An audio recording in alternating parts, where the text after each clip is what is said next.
Naitwa Dafrosa Monko, ni mtaalamu wa masuala ya tiba lishe hapa hospitali ya Bugando.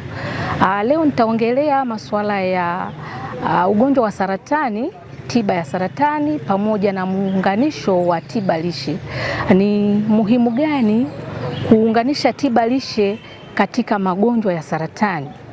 Kwanza, saratani kama tunavyojua ni ugonjwa unaosababishwa na mtengenezo wa aina ya seli ambazo zinajenga mwili, zinatengenezwa kiholela kutokana na sababu mbalimbali ambazo zinapelekea mwili kutengeneza seli ambazo sio nzuri. Mwisho wa siku zinatengeneza mavimbe, na haya mavimbe yanaendelea kukua na yanaleta madhara kiafya. Na saratani inaweza ikampata mtu wa aina yoyote yule, kwa maana kwamba anaweza kampata mwanaume, mwanamke, inaweza kapata watoto, inaweza kapata watu wazima, na pia saratani inaweza ikatokea sehemu yoyote ile ya mwili endapo pale zile seli za saratani zimekaa mahali pale. Sasa ninachotaka kueleza hapa ni kwamba kuna umuhimu wa kuwa na lishe bora ili kuweza kujenga miili yetu, kwa sababu lishe ina faida za kujenga mwili, ina faida za kukinga mwili dhidi ya maradhi, lakini pia inatupa nguvu na joto, ambazo hizi ni kazi muhimu ambazo zinafanya miili yetu iweze kufanya kazi kama kawaida. Endapo tutakuwa hatuna lishe bora, mwisho wa siku ni kwamba hautaweza kupata hivi vitu vyote vitatu ambavyo nimevisema. Kwa hiyo mwili wako unaweza ukaanza kutengeneza vitu vya tofauti, mwisho wa siku ukaweza ukapata hata magonjwa, kwa sababu unapokosa kinga dhidi ya maradhi ni unakuwa na hali hatarishi zaidi. Endapo utapatwa na magonjwa, whether magonjwa ya kuambukiza au yasiyo ya kuambukiza, utapatwa kwa urahisi kwa sababu hauna wale askari au kinga inaoweza kukukinga. Kuna tiba lishe ni muhimu sana kwa magonjwa ya saratani, kwa sababu usipokuwa na lishe kamili au vile virutubishi ambavyo vinaweza vikawa vinakinga sasa seli zisitengeneze vitu vya tofauti ambako vinaenda kuleta matatizo. Japo sababu zinazosababisha masuala ya saratani ziko nyingi. Ziko ambazo ziko kwenye mazingira, lakini zipo ambazo mtu anaweza karisi vinasaba fulani ambavyo vinampelekea yeye kuwa kwenye hali hatarishi zaidi ya kupata hayo magonjwa. Endapo sasa ukiwa na hali duni ya kiafya, kwa maana kwamba hauna kinga dhidi ya maradhi, uwezekano wa kupata hayo matatizo ni mengi zaidi.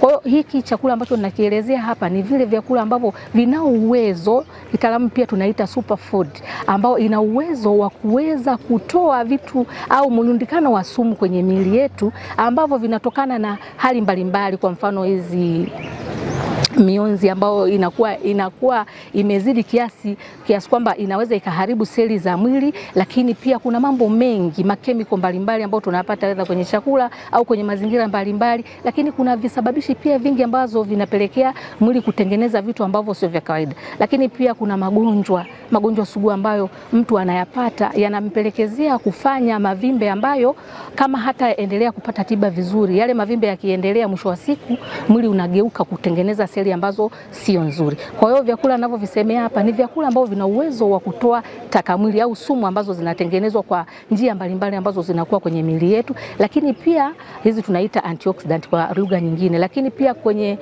ulaji wa vyakula tunashauri mtu apate vyakula ambavyo vina uwezo wa kuweza kupambana na seli hatarishi ambazo tunaita phytochemical kwa lugha nyingine. Lakini pia vyakula ambavyo tunashauri ni vile vyakula ambavyo vina uwezo wa kuweka uwiano sawa au vina regulate hormone za mwili, vichocheo vya mwili ambavyo vinasababisha katika kumeng'enya vyakula, lakini pia vyenyewe ndio vinavyoweza kusababisha kuweka hichi kitu kiende wapi, seli zitengeneze nini, hiki kitengenezwe nini. Kwa hiyo usipokuwa na ule uwiano inakuwa ni shida. Lakini pia vyakula ambavyo tunahamasisha kwenye masuala ya ugonjwa wa saratani ni vile vyakula ambavyo vina uwezo wa kuleta kinga dhidi ya maradhi. Kwa ujumla naweza nikasema kwamba ili kuweza kupata hivi virutubishi yako ya makundi matano ya vyakula, ambako vyakula vya kujenga mwili, vyakula vya kulinda mwili, lakini pamoja na hivyo viko vyakula ambavyo vinatia nguvu mwili, vyakula vya wanga au hizo carbohydrate, vyakula vya kujenga mwili protini, vyakula vya vinavyotokana na mboga na matunda vinaleta vitamini na madini,